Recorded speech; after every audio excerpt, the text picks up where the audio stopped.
Living in Hong Kong, which, as you all know, is a very polluted city and where the problem of waste is so in your face. And I remember this moment being, just about 8 or so, very, very young, and being on a boat and crossing the harbor and noticing there was a fridge floating in the ocean.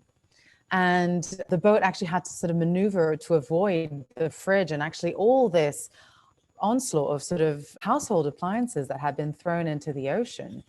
And it was such a, you can just imagine, the image of this fridge bobbing up and down, and quite how a man-made problem this was. It was so obvious to me, even as that 8-year-old, we are trashing our oceans. We are destroying our planet.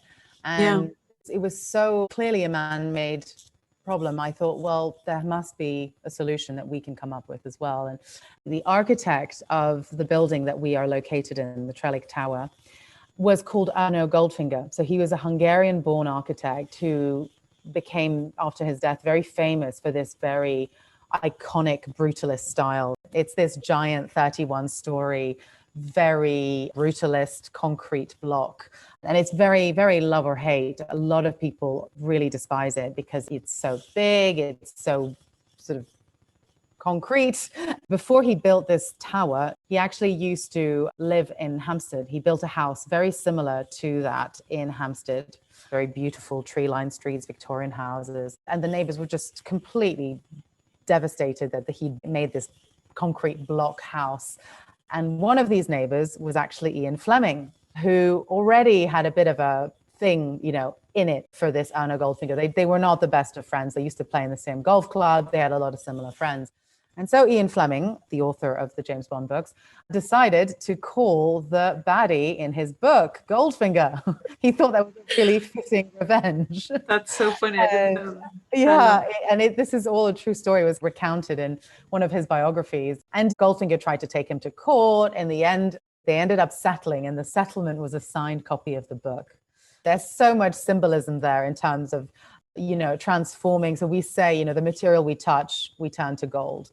And it's very much, for us, it's about seeing the potential and what others overlook. And so both in terms of the materials we work with, as well as, we're working with recycled woods, sustainable materials that are being donated, and as well with sort of overlooked talent as well. So people who may have not been given a chance in mainstream education or who didn't fit into the academic mold, but who are brilliant makers and creatives. And so we also have a platform for people to really, bring out their potential in these different ways. Waste is a man-made concept. That's just a label that we've applied to it in the very linear model of use, dispose, and that's it.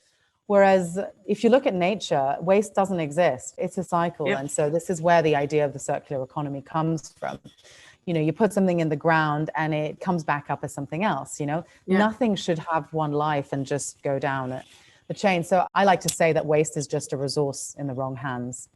Oh, wow. I love that. Hasn't found its way to the right hands. There is always a value in something.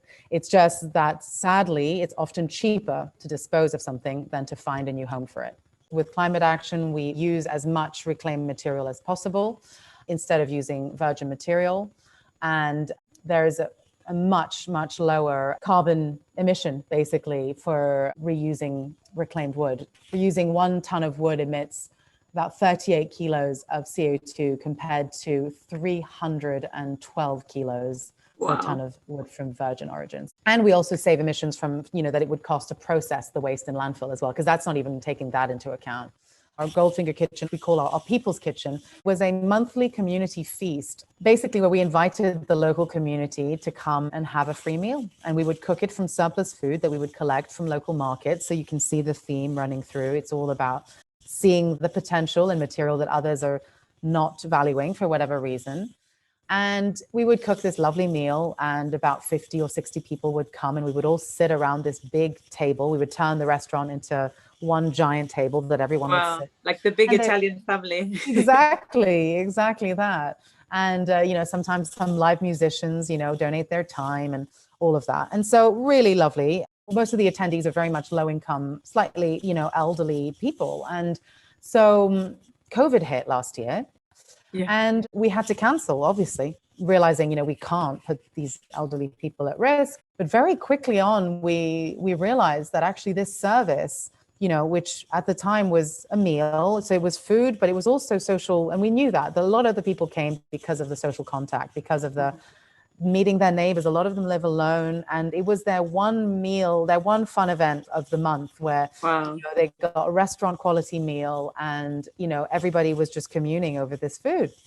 And we realized, before we knew about all the social, isolation and how difficult it was actually going to be, that this was actually a really vital service that we needed to keep going somehow. But we were like, how, And so we decided to pivot it to become a meal delivery service, that we would go and do socially distanced drop-offs. Firstly, I identify all the people who used to come and get people to refer people who were basically in that vulnerable category. And so we ended up increasing our meal list to between 150 to 200 people every single Sunday as well, not just once a month. It's just about doing the best you can, just taking some action, however little, it doesn't matter, and start seeing it as your part in this greater ecosystem. We're all connected, and just do a little bit. No one is too small to make a difference. And I love that Dalai Lama quote. If you've ever spent a night with a mosquito, you will know that.